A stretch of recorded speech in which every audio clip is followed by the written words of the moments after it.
आप देख रहे हैं अनहोनी। अनहोनी में आज की कहानी हमारे साथ शेयर की है मनोज जी ने।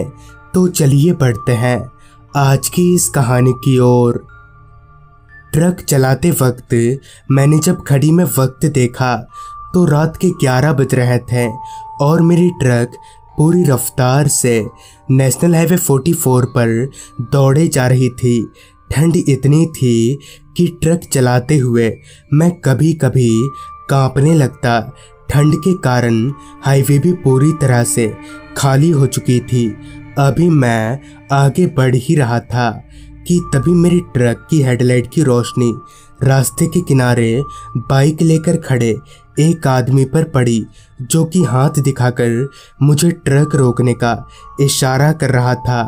उस आदमी को इस तरह से ट्रक रोकने का इशारा करता देख मैंने ट्रक को ठीक उस आदमी के पास ले जाकर रोक दिया।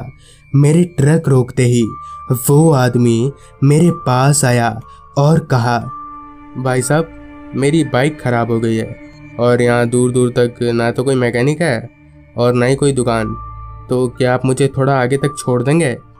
जिस पर मैंने उस आदमी से कहा, पर आपकी बाइक, उसका क्या होगा? हम दोनों मिलकर भी बाइक को ट्रक में नहीं चढ़ा सकते हैं।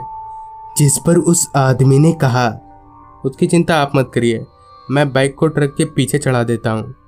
उस आदमी की इस बात को सुनकर मुझे थोड़ी हैरानी हुई कि भला कोई आदमी अकेले कैसे किसी बाइक को ट्रक पर चढ़ा सकता है। इतने में ही वो आदमी अपनी बाइक को लेकर ट्रक के पीछे की ओर जाने लगा। मैं ट्रक के साइड मिरर से उस आदमी पर नज़र रखे हुए था। तभी मैंने जो देखा उसे देखकर मेरे होश उड़ गए। दरअसल उस आदमी के हाथ बहुत लंबे हो चुके थे और उसने अपने लंबे हाथों से बाइक को ट्रक में चढ़ा दिया। ये देखकर मुझे समझते देर नहीं लगी कि ये आदमी कोई इंसान नहीं बल्कि कुछ और ही है। तो मैंने बिना देरी किए ट्रक को आगे बढ़ाकर वहाँ से निकलने लगा।